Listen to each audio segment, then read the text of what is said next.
me trouve dans un pays à la croisée de l'Afrique, de l'Asie et de l'Europe, d'où émane une force et une intensité hors du commun.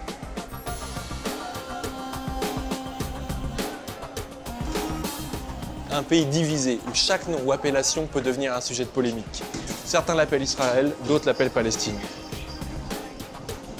Berceau du monothéisme, certains viennent ici pour se recueillir sur le mur des lamentations, d'autres pour suivre la Via Dolorosa jusqu'au Saint-Sépulcre, ou d'autres encore pour prier à la mosquée Al-Aqsa.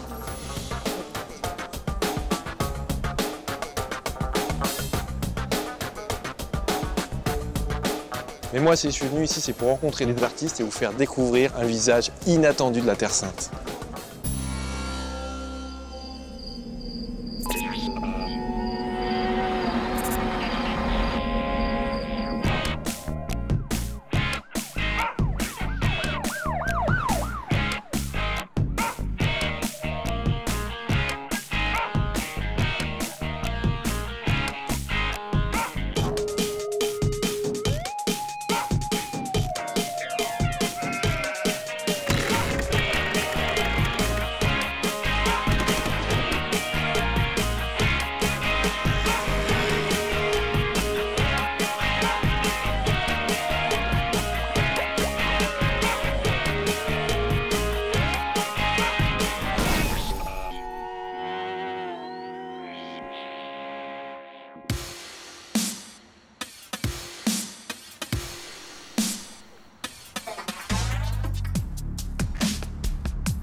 Un célèbre dicton dit « À Jérusalem on prie, à Tel Aviv on danse et à Haïfa on travaille ». Avec son port de commerce et sa Silicon Valley, Haïfa est un des fleurons de l'économie israélienne.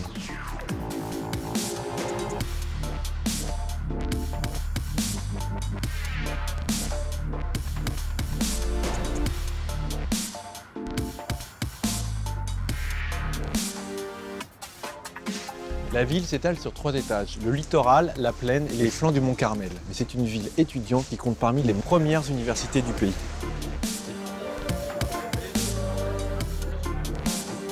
Cette immense baie a attiré au fil du temps Russes, Juifs, chrétiens, musulmans qui en font une ville très hétérogène. Si je suis venu ici, c'est pour rencontrer les Broken Fingers, le groupe emblématique du graffiti israélien. J'ai de la chance parce que ce soir, ils organisent la rêve de l'année et vu la gueule de l'affiche, ça risque d'être piquant. Les Broken Fingers ont trouvé à Haïfa, qu'ils appellent eux-mêmes la ville fantôme, le terrain de jeu idéal pour leur peinture. S'exprimant par l'illustration, le graffiti ou dans l'organisation d'événements, ils ont inventé leur style et contribué à l'émergence de la contre-culture israélienne. Et mais là, c'est carrément du délire. Il y a moins de 10 minutes, j'étais en plein centre-ville, au milieu des voitures, et là, je me retrouve au milieu de rien, dans la Pampa. C'est un vrai jeu de piste. Ils ont balancé l'adresse il y a moins d'1 heure sur Internet. Bon, là, il y a des trucs fluo sur les arbres. Ah ça y est, j'entends du son là, je dois être sur le bon chemin. Shalom. Bonjour, je cherche les Broken Fingers. Pas de problème. Par contre, il veut pas trop qu'on les filme. Ah ok, pas de souci. Moi c'est Julien, tu fais partie des Broken Fingers? Ouais, moi Sunga, bienvenue.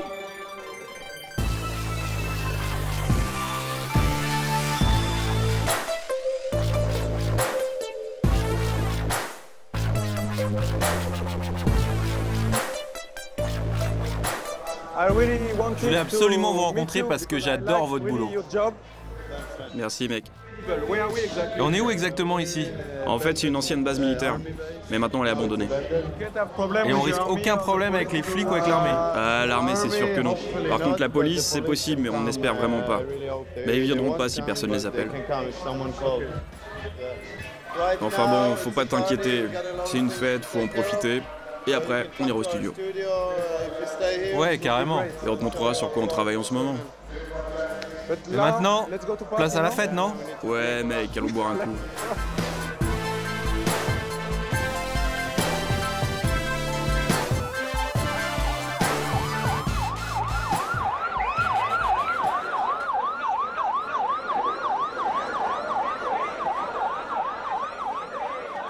Là, c'est un peu la merde. Il y a les keufs qui ont débarqué, ils ont coupé le son.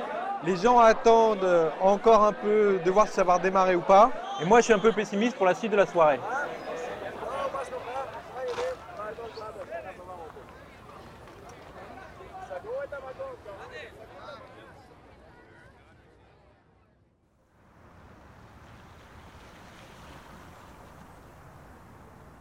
Après cette nuit agitée, c'est dans une école abandonnée transformée en studio de création que je retrouve les Broken Fingers.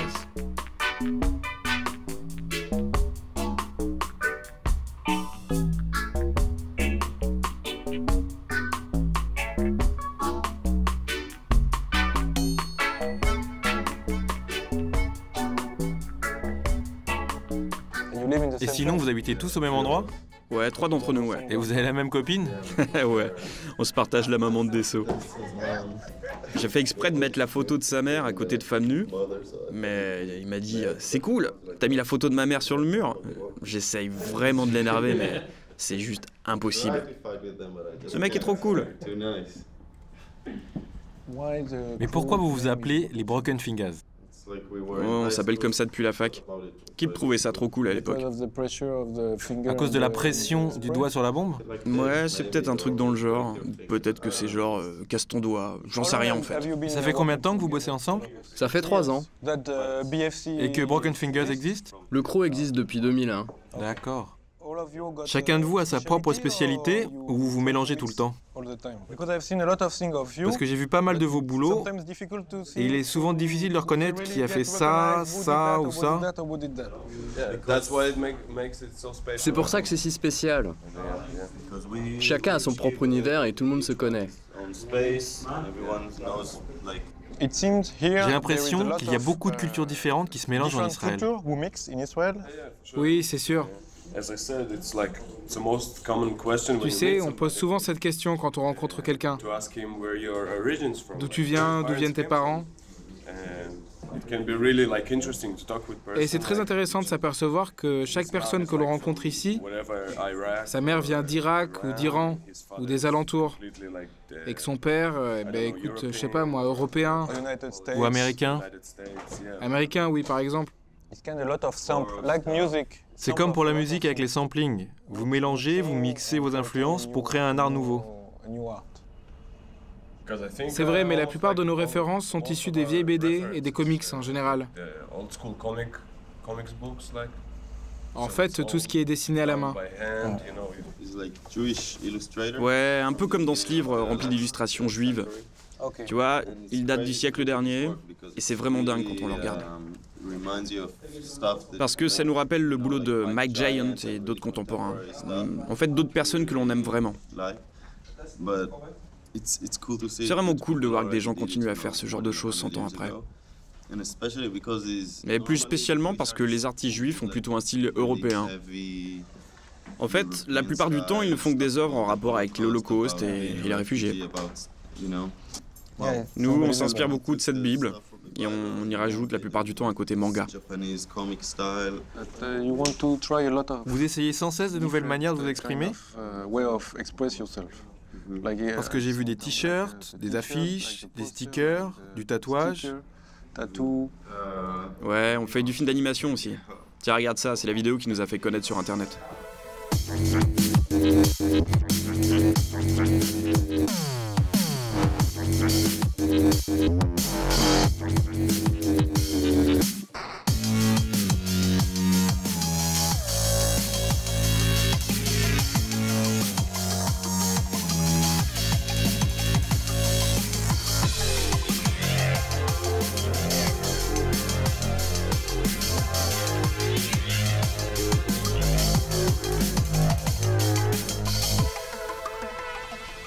C'est comme de la super pub. Ouais, cette vidéo nous suffit pour le moment en attendant d'en faire une autre.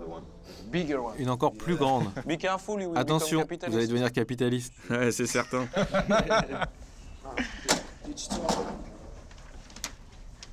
C'est un travail commun, celle-là?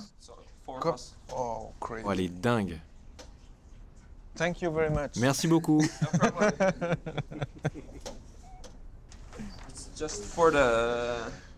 Gallo Canto. Ça, c'est très art nouveau. Vous avez aussi des influences japonaises. Ouais, les estampes japonaises sont vraiment incroyables.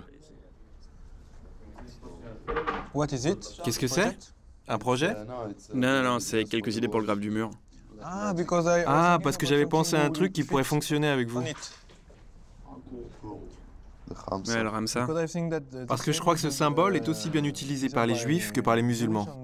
En effet, c'est un symbole de chance. Ouais, hop, on va aller essayer de mettre tout ça sur le mur. Un mur magique. Eh oui, ça va être un mur de magie noire. Bon là ça y est, on rentre dans le vif du sujet, on passe sur le mur.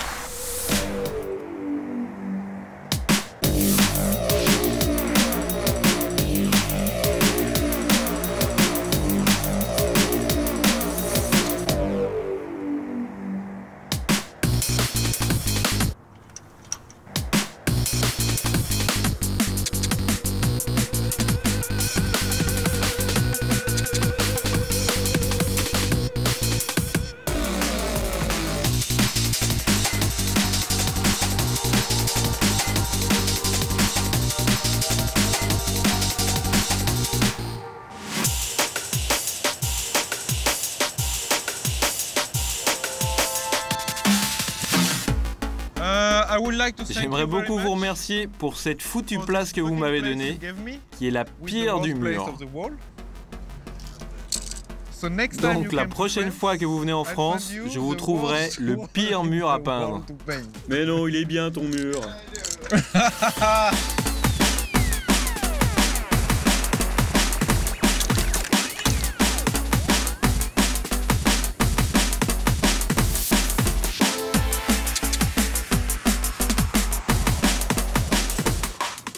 J'aime l'art et je collectionne les photos de graffiti que je prends un peu partout. Ah yes? Tu sais, cet endroit s'appelle Wadi Salib. Il y a eu des émeutes en 1959 et toute la vieille ville a brûlé et a été détruite. Avant 1848, ce quartier était un quartier arabe. Après, il y a eu la première vague de colonies juives, de gens venus en Israël, du Maroc, de Roumanie, de Pologne. Et en 1959, ont commencé des émeutes provoquées par des personnes issues de la seconde vague d'immigration juive, venues de l'Afrique du Nord, Algérie, Tunisie, Maroc, qui se sont sentis discriminés. Et ils ont commencé à tout détruire. La police est intervenue et a réagi violemment. Des gens sont morts. Et toute la vieille ville a été mise à feu et à sang.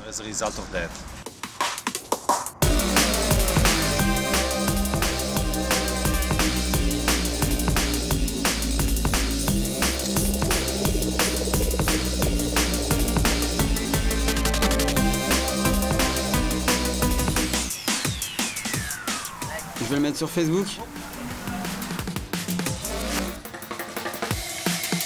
Oui. Ah, c'est très bien. Merci beaucoup. Toda. Merci beaucoup. Madame Victoria, bonjour madame, comment ça va?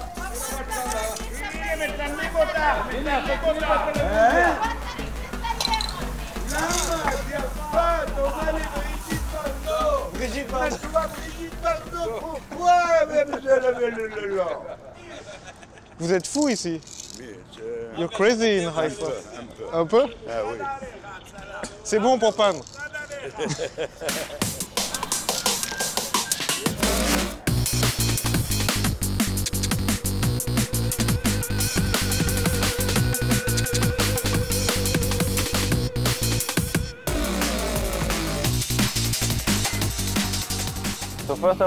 Je tenais vraiment à vous remercier tous de m'avoir invité à peindre ce mur avec cette thématique sur le football.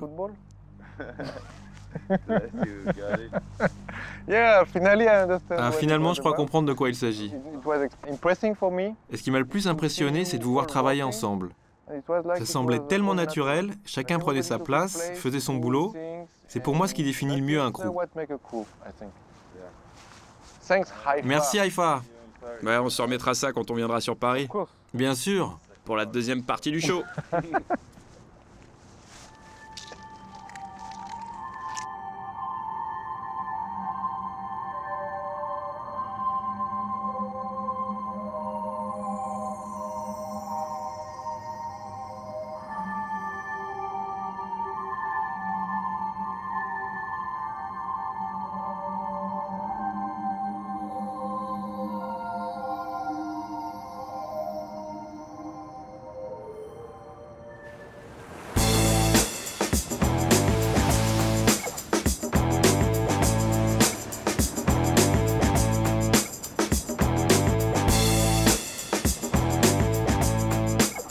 Tel Aviv, c'est la ville qui ne dort jamais. La bulle, comme on l'appelle ici, tellement elle paraît éloignée du contexte politique du pays.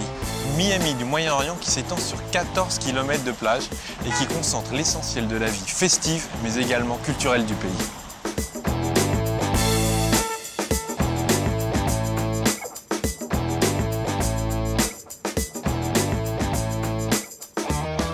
Il suffit juste de s'éloigner de 2 pâtés de maison de la plage pour découvrir un tout autre aspect de la ville. L'ancien quartier de Florentine, entre marché aux puces et quartier Bobo, qui est devenu en quelques années le terrain de jeu préféré des graffeurs et des street artistes de Tel Aviv qui en ont fait la ville du street art en Israël.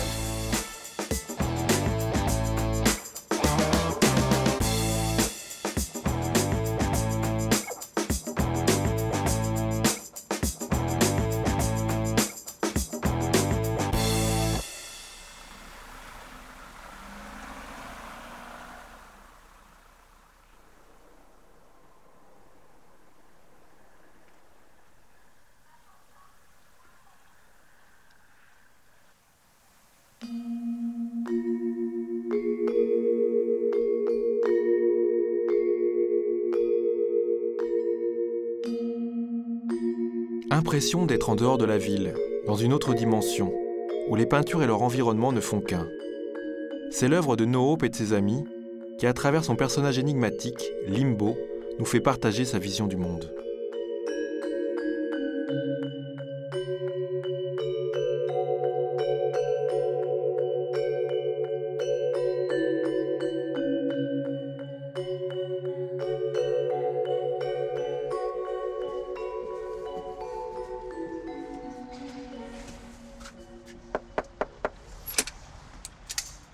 Salut. Nope. Content de te rencontrer, je suis Julien. Salut, comment vas-tu? Bien et toi? Voici mon studio. Le lieu de la création. Waouh. Ouais, je suis désolé, hein. D'habitude j'ai plus de place. Tu bossais là? Ouais. Mais ce n'est pas encore terminé. En ville aujourd'hui, je me suis baladé dans les vieux quartiers et j'ai trouvé un endroit incroyable avec tes peintures. Vraiment? C'est comme un vieux bâtiment à moitié écroulé et sur tous les murs, il y a des trucs à toi. Ah oui, je me souviens.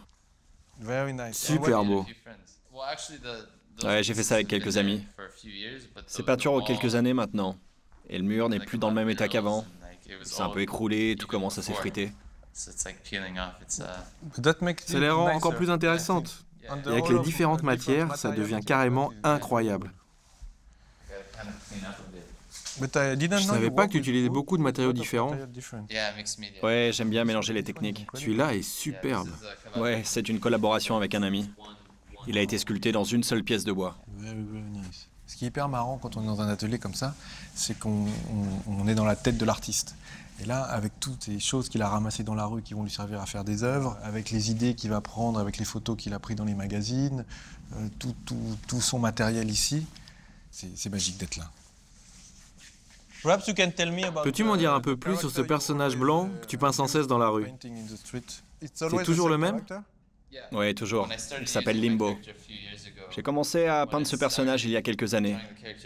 Et au début, il ne ressemblait pas trop à celui-là, en fait. Il y avait bien sûr pas mal de ressemblances, mais visuellement, il était très différent. En fait, j'ai utilisé ce personnage pour pouvoir raconter des histoires. J'ai voulu développer un côté narratif dans mon art.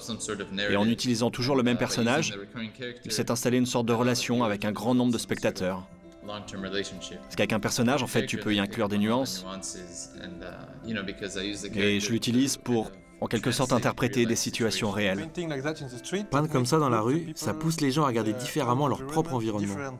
Et oui, tu sais, la rue est l'endroit le plus fréquenté. Et les gens l'utilisent de différentes façons, à moins de rester enfermé chez soi ou dans sa voiture toute la journée. La rue reste l'endroit le plus commun. Et pour un artiste, il est très important de s'imprégner de l'endroit où il vit.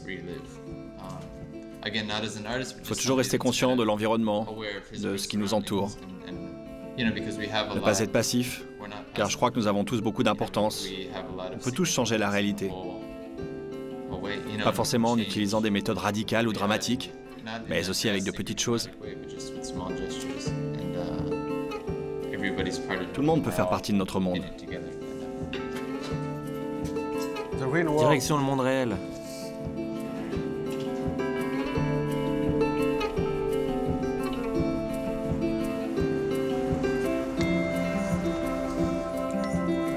La situation est quand même assez étrange. Je suis avec No qui se promène avec ses bras dans la main et qui va faire son installation dans une poubelle. Faut qu'on bouge les poubelles, je vais écrire un truc derrière.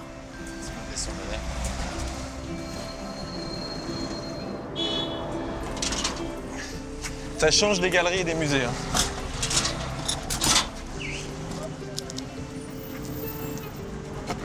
Then we can just break it. Ah non.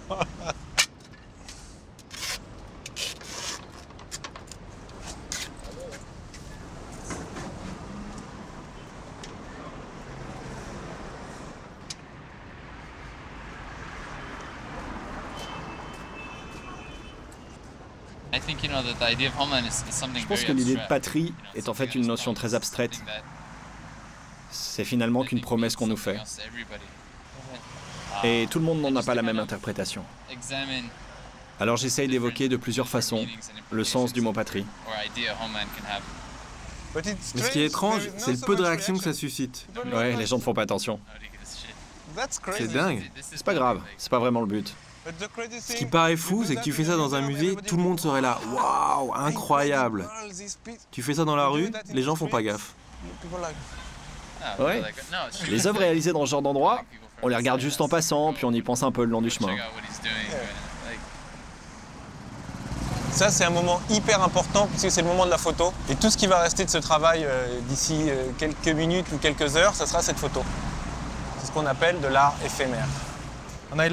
J'aime beaucoup la façon dont tu laisses vivre ton œuvre. Tu restes pas pour voir la réaction des gens. Non, je veux juste prendre des photos. C'est comme une obsession. Et t'as fait une école d'art? Non, j'ai étudié la philosophie, mais j'ai arrêté après la fac. Peindre dans la rue, c'est une bonne école. Ouais, t'as raison. Surtout ici. Tu sais, pour les artistes, il y a des lieux sensibles ici. Comme le mur de séparation, par exemple. On peut peindre un peu partout dans le centre-ville, mais par contre, dès que tu touches au mur, cela devient automatiquement politique. Oui, bien sûr. Et j'ai même le sentiment que cela devient irresponsable de peindre dessus. Je suis bien sûr au courant de tout ce qui se passe ici. Mais je ne veux plus y prendre part, parce que ce mur est une chose trop violente pour moi. La première fois que je l'ai vu, j'ai voulu faire quelque chose de très significatif. Mais après avoir discuté avec les artistes du coin, j'ai réalisé qu'il fallait tout arrêter. Personnellement, je trouve que cette guerre est très psychologique. Et comme beaucoup de gens le disent, peindre sur ce mur, c'est le rendre beau. C'est justifier son existence. Alors qu'en fait, l'ignorer, le laisser tel qu'il est, c'est-à-dire une chose grise, laide, devient beaucoup plus fort, beaucoup plus percutant.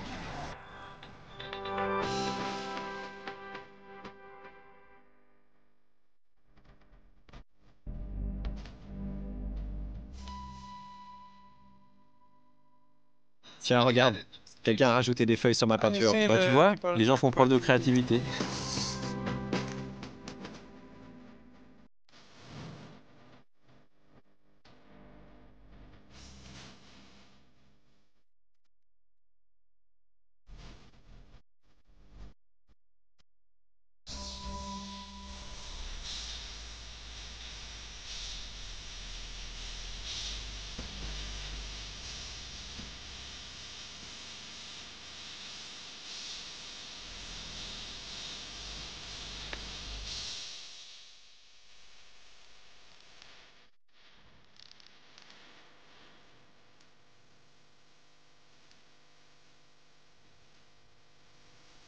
J'ai l'impression d'être à la croisée de tout ici. Exactement, c'est pour ça qu'on vient peindre ici.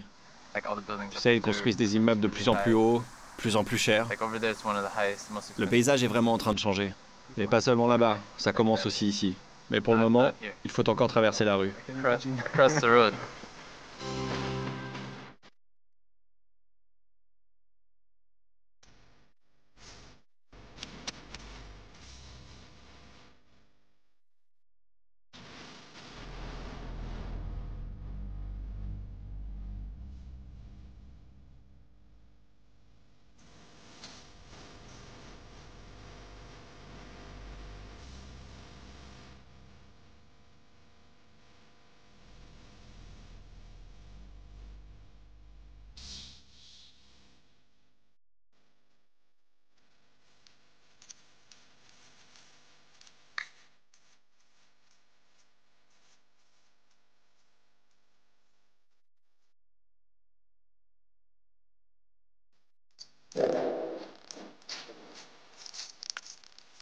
Qu'est-ce que vous en pensez?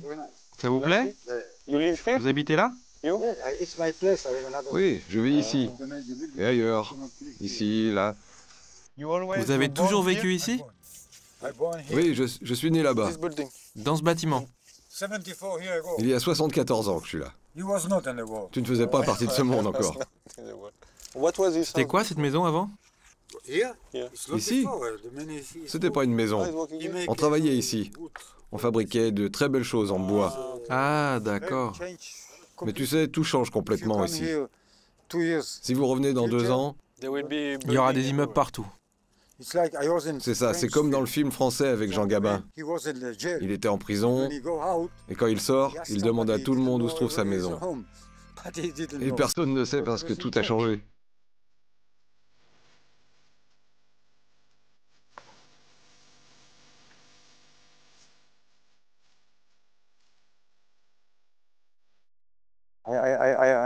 Tu vois, je comprends pas ce dessin. Il me dit quelque chose, à moi, personnellement. Chacun peut parler avec lui différemment. À tout le monde. Ouais, j'ai besoin de temps pour l'observer. Mais j'ai du temps, j'en ai. Le temps, c'est tout ce que j'ai maintenant. Je vois ce que vous voulez exprimer, je vais comprendre quelque chose. Et ce que je vais comprendre va changer mon esprit. Oui, bien sûr. C'est ça l'idée. Et il faut que l'esprit évolue sans cesse. Pour moi, ce que l'on représente ici signifie que ce qui est honnête devient vulnérable. Et la vérité était notre intention. Ce que j'aime quand je peins avec quelqu'un et que je fais une collaboration, c'est que les travaux se répondent. Ça peut être avec les couleurs, avec les formes, mais ce qui me plaît particulièrement ici, c'est qu'on soit allé dans le même sens.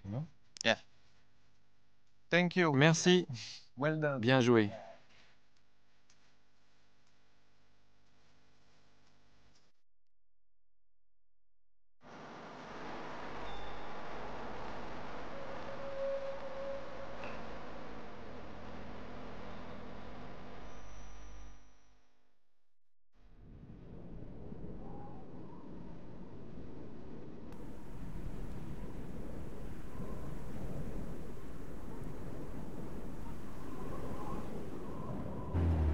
Changement brutal d'atmosphère.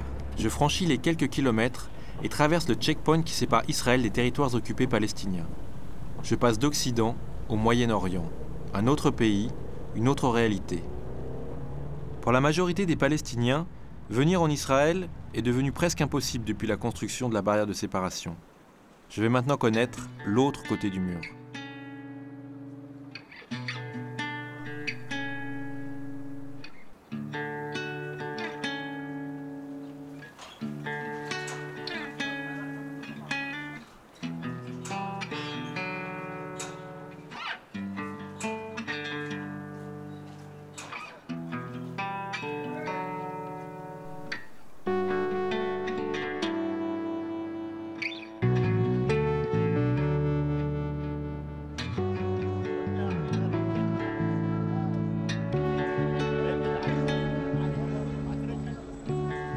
Salam alaikum.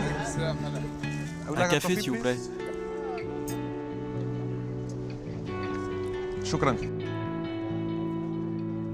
Alors Bethléem, c'est une ville extrêmement particulière en Cisjordanie, puisque c'est ici, dans cette église derrière moi, qui est censé être né le Christ.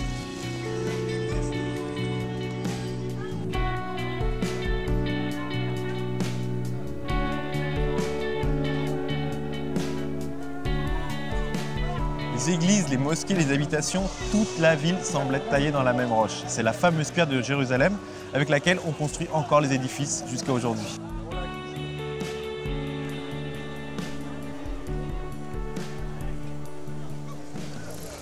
Mais ce n'est pas dans le centre historique préservé que je vais trouver mes artistes. Pour ça, il faut que je descende dans les quartiers musulmans et plus spécialement dans la banlieue de Bethléem où se trouvent la plupart des camps de réfugiés.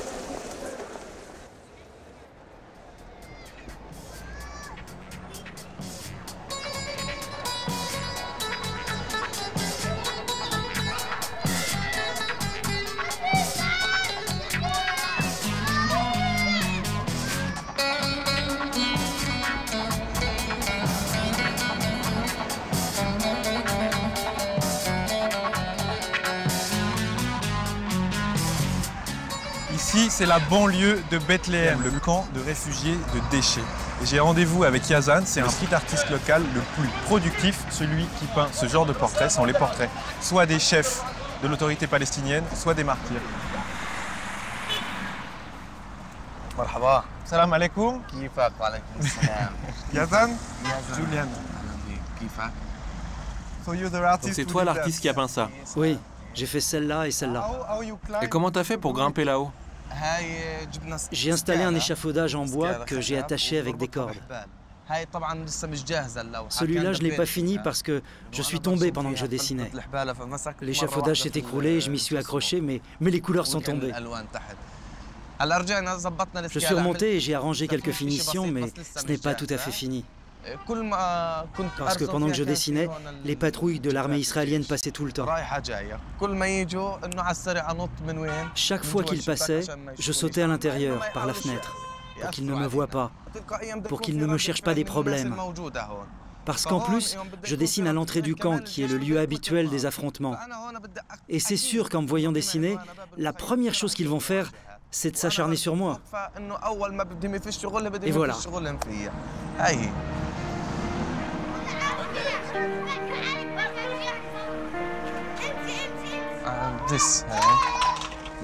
Tiens, regarde, j'ai fait tout ça. Ça, c'est du pochoir. Tout cela, ce sont des martyrs du camp. Comme je ne peux pas dessiner les portraits de tous les martyrs partout, je fais des pochoirs qui sont plus petits. Et on les reproduit partout pour commémorer leurs souvenirs.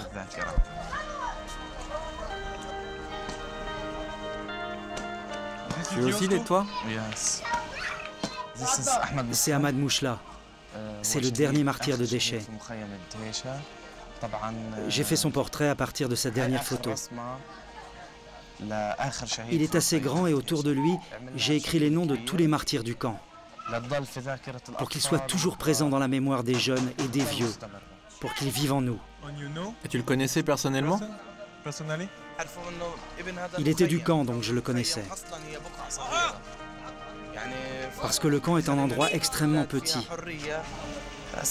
On se connaît tous ici. On est tous comme des frères. En 10 minutes, tu fais le tour du camp. C'est trop petit.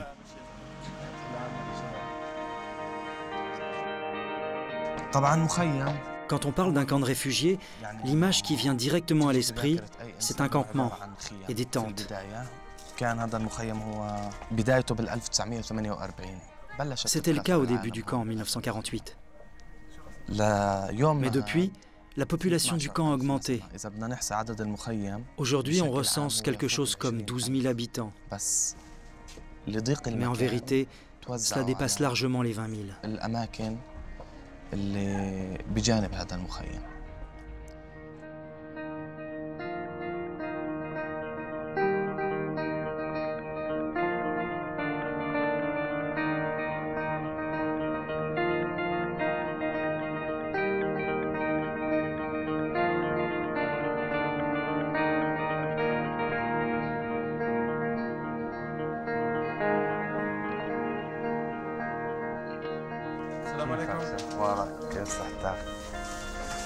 C'est un falafel. Ce sont les meilleurs sandwichs du monde. C'est la spécialité d'ici? C'est une spécialité palestinienne. C'est à base de pois chiches. Et quand as-tu commencé à dessiner? À comprendre que ta vie sera entièrement dédiée à l'art et au dessin? D'abord, j'ai commencé quand j'avais 8 ans. J'ai commencé à développer mes compétences entre l'âge de 8 et 12 ans, pas à pas. Et petit à petit, j'ai commencé à croire que j'allais y arriver. Mais est-ce que c'est vraiment courant pour des habitants du camp de devenir artistes comme toi? Il y a évidemment beaucoup d'artistes parmi les plus jeunes, ou des gens qui sont doués en dessin. Mais il n'y a pas la possibilité de développer leur talent ici. L'art chez nous, c'est pauvre, ça ne nourrit pas son homme. Ils se retrouvent obligés de faire un autre métier, même s'ils ont du talent. C'est pour ça que je suis devenu professeur de dessin. Parce que je veux que tous les enfants puissent avancer dans le dessin. Sur le plan personnel, je ne peux pas les aider. Je veux seulement transmettre tout ce que j'ai appris et compris grâce à l'art et que les enfants d'ici en profitent. Car au final, je pense que c'est le message le plus franc qui puisse exister. On peut mentir avec des mots, mais pas avec un dessin.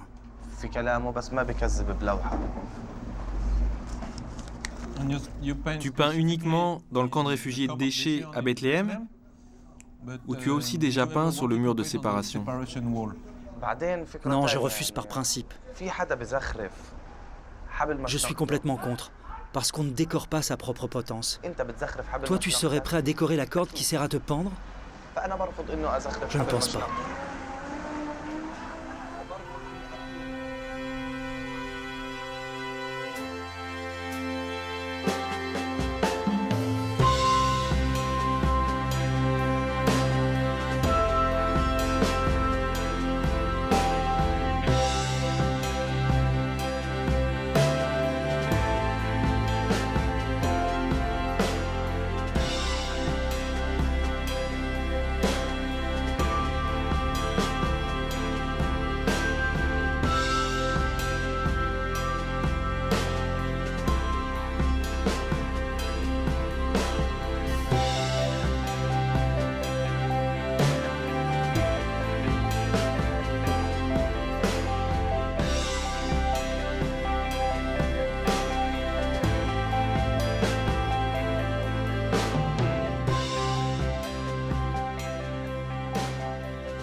Nous sommes dans l'atelier de l'oncle Yasser Al-Hassan. C'est l'un des meilleurs artistes en Palestine et un calligraphe de renommée dans ce pays. Yasser était avec moi pendant que je faisais le portrait de Yasser Arafat. Il ne m'a pas quitté un seul instant. Yasser était les yeux et le recul qui m'étaient nécessaires à la réalisation de ce portrait mural. Voici une œuvre de Yasser. J'en ai produit des mieux, et des plus grands aussi. J'ai réalisé un grand ouvrage pour le roi Abdallah de Jordanie, et beaucoup d'autres pour des Saoudiens. Cet endroit est vraiment précieux car il m'a servi de refuge pour continuer de dessiner. Après la guerre du Golfe, l'armée israélienne nous a imposé le couvre-feu de 25 à 26 jours par mois. Et je ne pouvais même pas atteindre la porte du camp pour aller travailler. Alors je m'enfermais ici, pour travailler et créer. Les soldats israéliens étaient derrière la porte, et moi à l'intérieur, pendant des heures. S'ils avaient su que j'étais là, ils m'auraient embarqué. Au début des deux intifadas, j'étais très jeune. Et comme tu peux le voir d'après mes tableaux, les thèmes abordés auraient pu m'envoyer directement à l'échafaud, ma famille et moi. Parce que si l'armée israélienne voyait le drapeau palestinien dans une maison palestinienne, elle embarquait d'office tous les membres de la famille. Oui, c'est vrai. Lorsque l'armée israélienne a envahi le camp, mon père m'a demandé de brûler mes dessins avant qu'un malheur arrive à la famille. Alors je les ai emballés dans du plastique et je les ai balancés dans le bosquet, à côté de notre maison. Mon père s'en est aperçu et il a exigé que je les brûle devant ses propres yeux. Ce n'était que des dessins illustrant des enfants avec le kéfier palestinien. Je ne comprenais pas le danger dans ces dessins. Ce n'étaient que des enfants avec les yeux pétillants.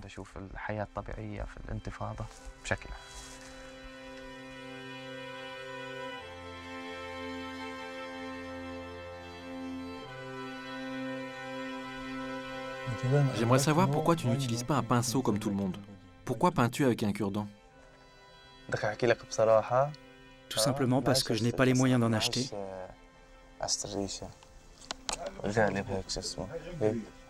Acheter un pinceau, cela veut dire en acheter beaucoup, et de toutes les tailles.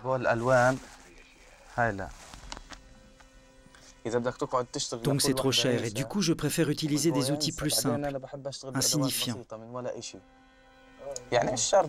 Il faut ajouter à tout cela la minutie et l'exactitude dans le travail en utilisant ce genre de matériel. Et j'éprouve plus de plaisir comme ça.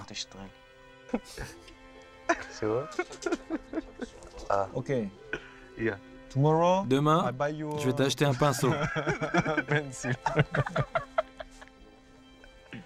Ah ouais, là je comprends la difficulté de l'opération. À ce rythme, il te faudra 4 ans pour terminer. Est-ce que je peux aller chercher mon matériel pour finir?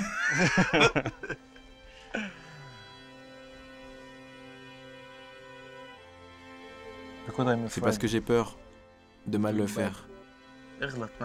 Si on se trompe pas, on n'apprend rien. Ça, c'est vrai.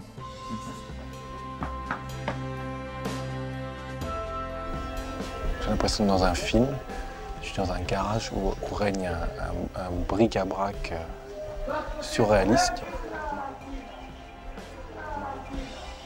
Et là, il y a Yazan qui est en train de peindre des prisonniers politiques au cure-dent.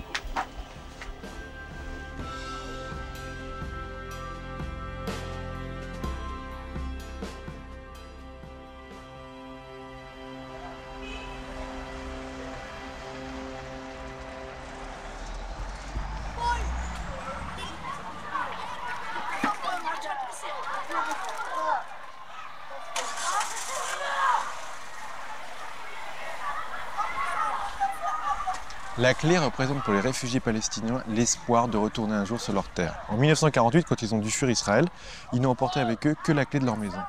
Et aujourd'hui, elle symbolise le droit au retour et on la retrouve absolument partout sur les murs des territoires occupés.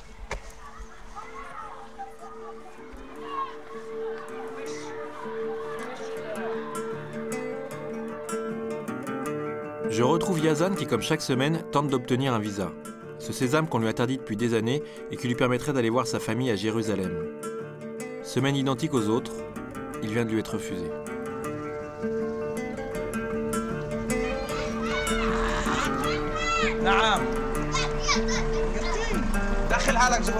Rentre ta tête maintenant. T'es célèbre.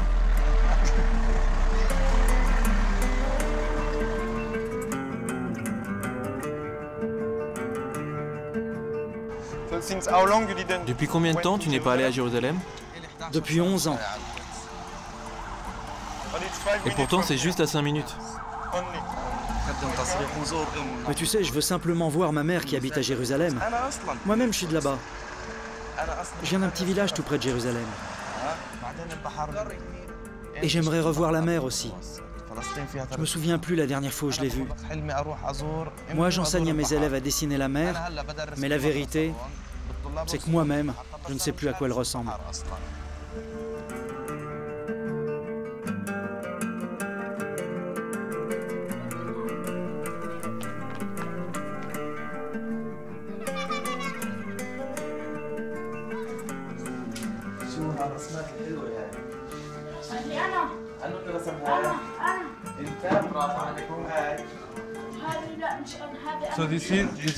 Donc ce sont les élèves du centre? Oui, ici nous sommes au Centre Phoenix.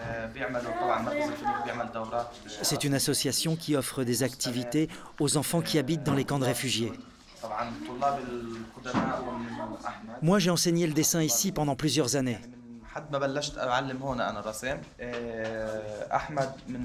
Et maintenant, c'est Ahmad qui enseigne.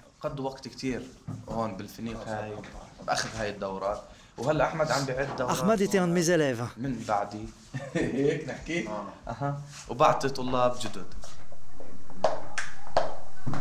J'en fais un et après c'est ton tour. Ça va marcher. Ça va marcher. C'est ok. C'est quoi la technique? C'est ça.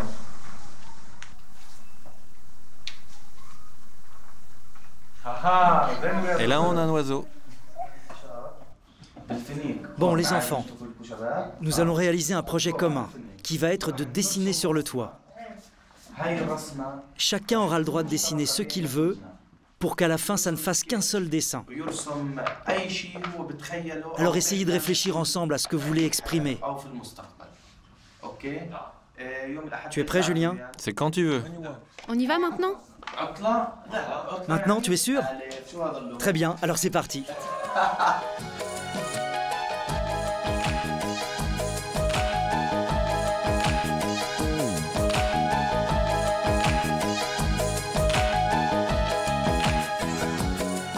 super idée de Yazan qu'il a eue, de venir sur ce toit qui surplombe tout le camp de réfugiés qui est derrière nous là. Et ce qu'on dessine, c'est avec les enfants, c'est un ballon qui représente tous leurs rêves. Et moi, je dessine l'enfant qui est en train de le rêver, qui est en train de le dessiner.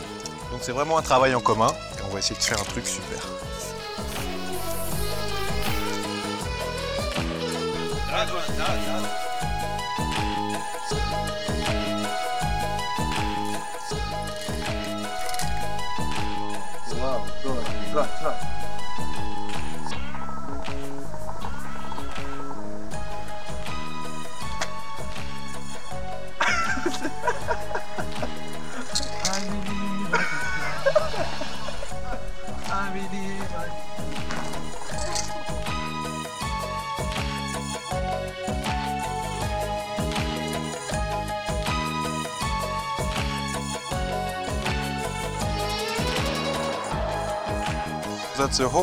Ça représente l'espoir?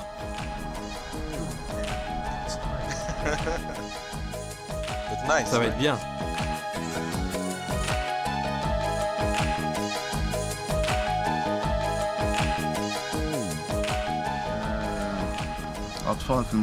Tu sais, la plupart des enfants d'ici n'ont pas d'endroit où se distraire. Quand tu vois le camp, regarde-le. Il y a une densité énorme. Il n'y a pas d'endroit où les enfants peuvent aller. Et s'ils veulent jouer, ils descendent dans la rue. Mais tu sais, je me rappelle que pendant l'intifada, tout ce que je dessinais était bien souvent le reflet de ce qui se déroulait. Mais regarde, il dessine un poisson, le poisson c'est la vie. Il dessine un visage souriant. Quelque part, ça veut dire qu'il y a encore un peu d'espoir. J'espère.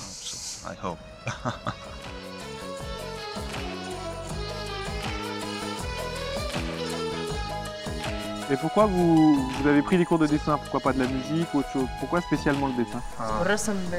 Le dessin, ça permet d'exprimer des choses, d'exprimer nos émotions. Et grâce à ce que l'on apprend ici, on arrive à représenter ce que l'on pense.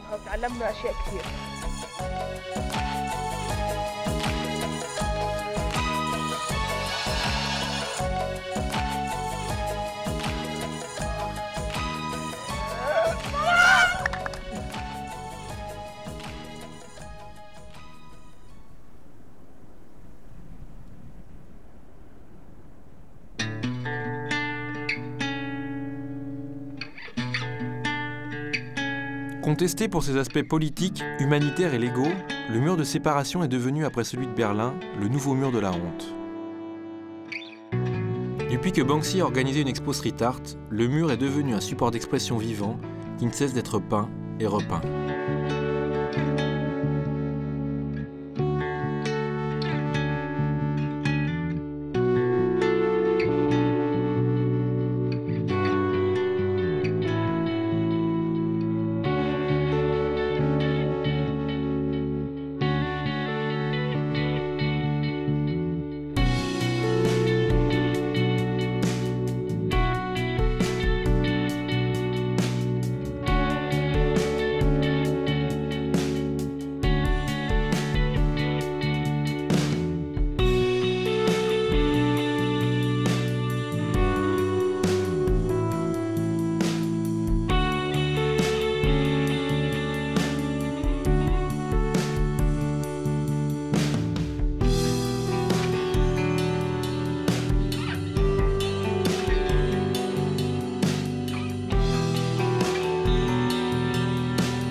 Voilà.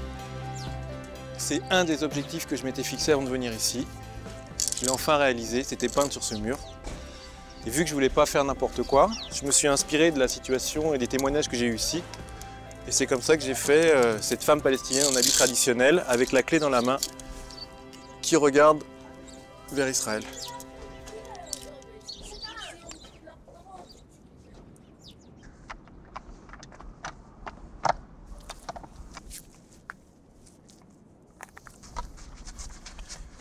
Depuis quelques années, le mur de séparation est devenu carrément une attraction touristique.